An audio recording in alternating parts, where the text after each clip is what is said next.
Hey, what's up everyone? In today's video we have yet another French pump lock and this is the FTH Pacific. Now this lock is extremely similar to the Tirard Cobra I picked some time ago on my channel, and unless someone corrects me, I think it's pretty much the same lock as the FTH Surveyor. The mechanisms are extremely similar, so I think they pretty much fall into the same category. So this, as I mentioned, is a pump lock. So the pins are arranged radially around around the core, and they need to be pushed inside. Basically, almost as the lock I covered in previous video, the Lapèche Rose, but this one is newer. So here's our key, pretty cool looking one.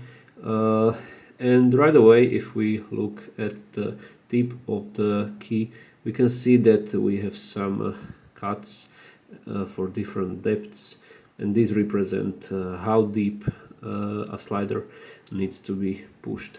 And we also have an interactive element here, so this piece can be pushed and it sets an interactive pin that I will show you soon. Okay, so there's the key, and let me give you a close-up on the cylinder. So as you can see, this is a double euro and it's not my lock, so again, sorry for not getting this, but I think there's a lot that can go wrong. So I will show it like this. So here are our sliders. You can see the cutouts for them. There's 1, 2, 3, 4 and 5, and they can be pushed inside like this. These sliders have false gates. I think there's a maximum of 2 before a true gate, and they work quite good. And we also have this little knob on the bottom of the keyway. I think you can see it. So there's it's our interactive element, so it can be pushed like down. All right, so that's the layout of the pins. So basically, how do these sliders work is that there are like 2 half circular metallic rings that embrace the cylinder somewhere in here, and they are in contact with the sliders. The sliders look kind of similar to the side pins of the ASA Twin 6K in that they have these deep false gates and one pretty deep true gate, and these half circles are basically in contact with the sliders, as I mentioned, and they are trying to push inside them when you are trying to turn the core, but they are not able unless these sliders are aligned in such a way that all the true gates are on the same level like the half circles, right? So if the true gates are aligned, of course these circles can sink into them and the core can turn. So as is the case with most of these French radial or axial locks, the main challenge is to figure out how to tension the lock. So in the Tirard Cobra, there was actually a little hole buried kind of deep inside of the keyway, and you could easily insert like a bent paper clip in there and tension the lock like that. But here there is no such hole. I think it was somewhere here on the Tirard, but here there's no such a hole, so you have to figure out something else.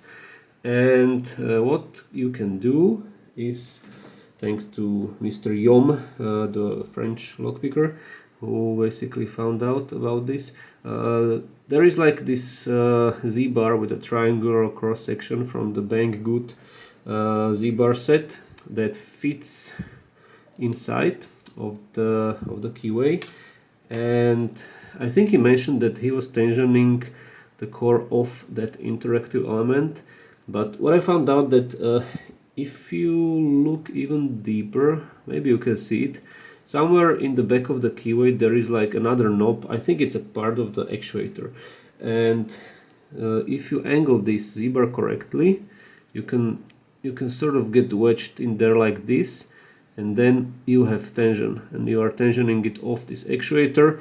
And I think this, the other side of the Z-bar is kind of leaning against the wording, kind of leaning against one of the sliders, but you can definitely make your way with a tool around it. So that's probably the best way how to tension this lock.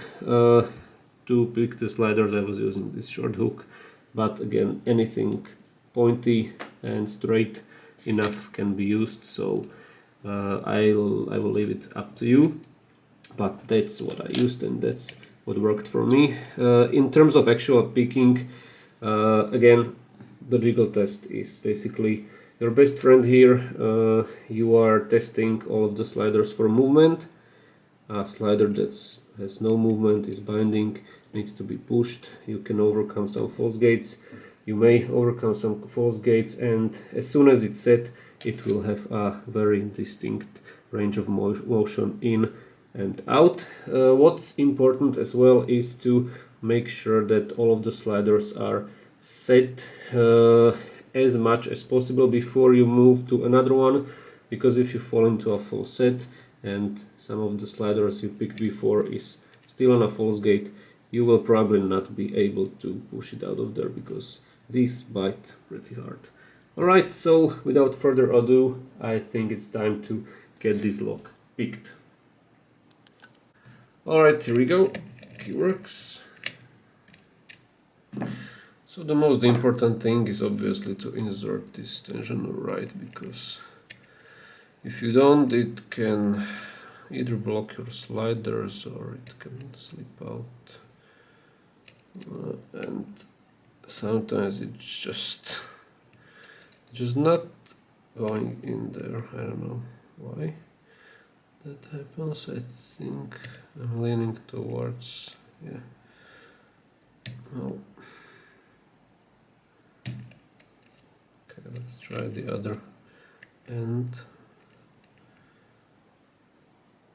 Okay, like this, maybe like this. Okay, so let's set the interactive first. Click there, local rotation, slider 1, click there, slider 2, click there, another click on 1, another click on 2, and these two should be fine. Let's start setting 3, feels pretty jiggly now. Let's check 1 again, feels good, and 2 as well. 3 as well, so let's see, 4. Okay, 2 clicks out of 4. 5 is binding, click there, still binding, another click, still binding. Okay, now he's pretty springy.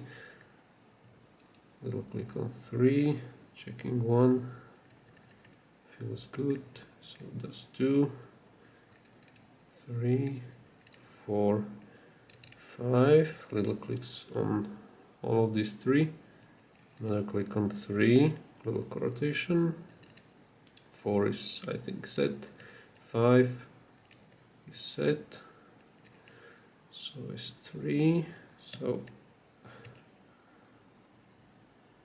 hopefully I didn't drop everything. Tensioner just slipped out a little. Okay, maybe it won't matter in the end. Click on 2, 3, 4, okay, 5, click there, I think it's set, another click on 3 and we have opened. Perfect. So that got a little scary because as you could see, the tensioner changed position a little, but I managed to hold the tension. Okay, so to see that this is indeed open, you can see that the interactive knob in here got displaced towards the right side. Okay, so I can rotate it all the way here. So obviously this is picked. And yeah, it would relock if I went one more position. I would have to click it like I think 5 times or 4 times to make a 360 turn. Anyway, I will relock it now, so the sliders can jump back into their positions. And I guess this wraps up today's video, so hopefully you enjoyed this one on the FTH Pacific. Have a nice day and see you next time with the next video. Bye.